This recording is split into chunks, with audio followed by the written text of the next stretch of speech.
I think it is about time we stop allowing Europeans and North Americans to claim the category humanity. For too long, they have spoken for abstract human. And I think we need to refuse that. And we need to lay claim to the concept of humanity and not only to the concept of our culture.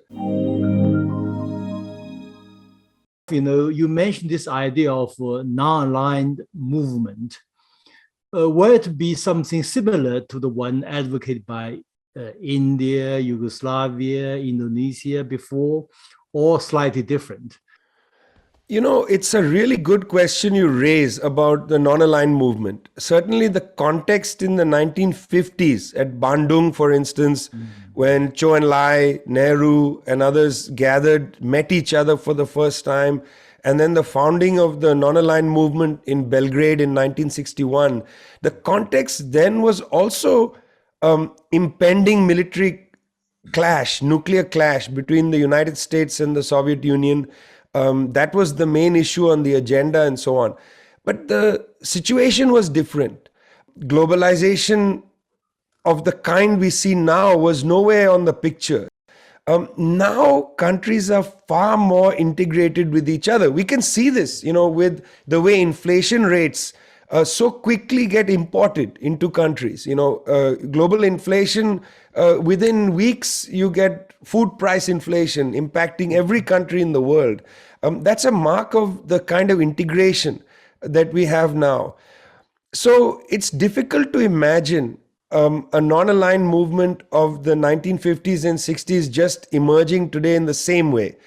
You will remember that for decades at the G77, which is the UN bloc of the NAM, China was not a member of the G77, and the votes used to be +1. plus C. Yes, it was G77 plus C, C for China. But now China seems much more interested in being a direct party at the table of some of these conversations. And I think that changes the nature of the non-aligned kind of posture considerably. If you have China, Russia, India, Brazil, South Africa, for instance, in October, if Lula da Silva wins the election in Brazil, this is going to return Brazil back to multilateralism. Brazil departed from the multilateral project in 2016 with the downfall of the government of President Dilma. The return of Brazil to multilateralism, the return of India to multilateralism during the Ukraine crisis. I know very well that President Cyril Ramaphosa of South Africa is extremely keen in a revitalization of some kind of non-alignment for the African continent. All of this, I think, could change the equation. So we are at a situation now where if China and Russia and other big countries actually sit at the table, and if they are open to talking to European countries who are themselves struggling between this false certainty and the dilemmas, I think we could drive an interesting agenda. Do you feel, for instance, that in China there is an appetite for this kind of non-alignment? I think this is a great idea. Let's discuss again this idea of non-alignment. The point is, indeed, there is something we need to put China, Russia, India, Brazil, and other major developing countries together. But which concept could be the most appropriate? One is, of course, non-alignment. And the other is whether I just see whether Vijay's view on that. Should we just call non-Western world? Or will that be things with this Ukraine war we can see very clearly with regard to sanctions on Russia? There are two clear-cut different attitudes against or for. So West and non-West. So whether we should call it a non-aligned movement or non-Western, what I call movement or whatever, what kind of term, which will be very important, we should explore that. Yeah. You see, it's interesting. I sympathized with your statement about Asian wisdom, but we should also admit that Asian wisdom is sometimes lacking. When we look at the projects of unifying continents in Latin America, they have gone quite a ways towards at least ideological unity. They call it Patria Grande, the great homeland. They have concepts, of Bolivarianism and so on. In Africa, they have the concept of Pan-Africanism. This is a vital concept, which I know the African Union thinks about and considers. Asia actually has had a very unfortunate history. Our Pan-Asian history, in a way, was hijacked by Japanese imperialism of the 1930s and 40s. And we were never really able to recover Asianism as a continental view. The divides are so great. So I empathize and sympathize with your term Asian wisdom, but I worry that we are also, we have a big mountain to climb in terms of building trust across Asian countries, building a project of some sort of Asian unity. We are claiming a kind of globalization, a kind of internationalism.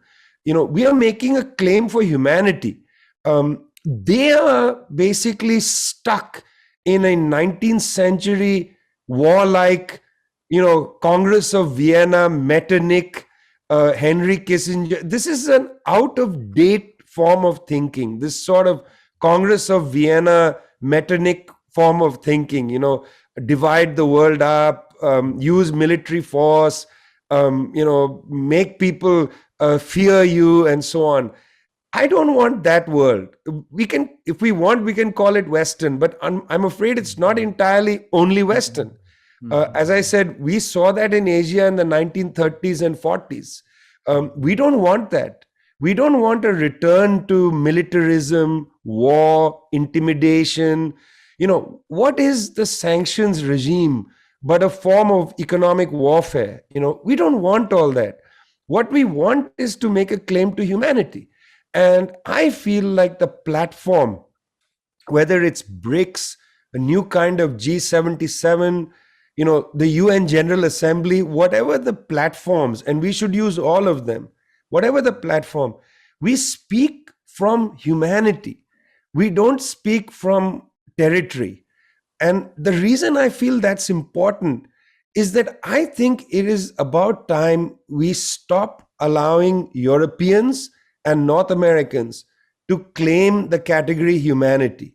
For too long, they have spoken for abstract human. And I think we need to refuse that. And we need to lay claim to the concept of humanity and not only to the concept of our culture. They are actually more parochial than we are. They are much more parochial. They have a parochial understanding of power.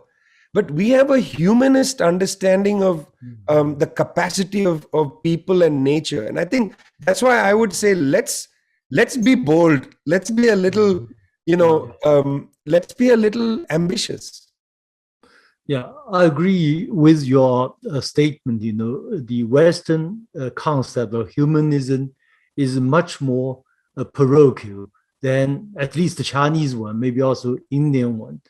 Remember, in both Confucius classics and in the Bible, there is a phrase called "Don't do unto others what do you do unto others do unto you." But in the Chinese literature, this is on the top of all the values. This is one of the top values. But in the Bible, it's way behind. So in other words, the degree of importance and priority is different. That shows difference in terms of whether it's comprehensive, broader, or parochial.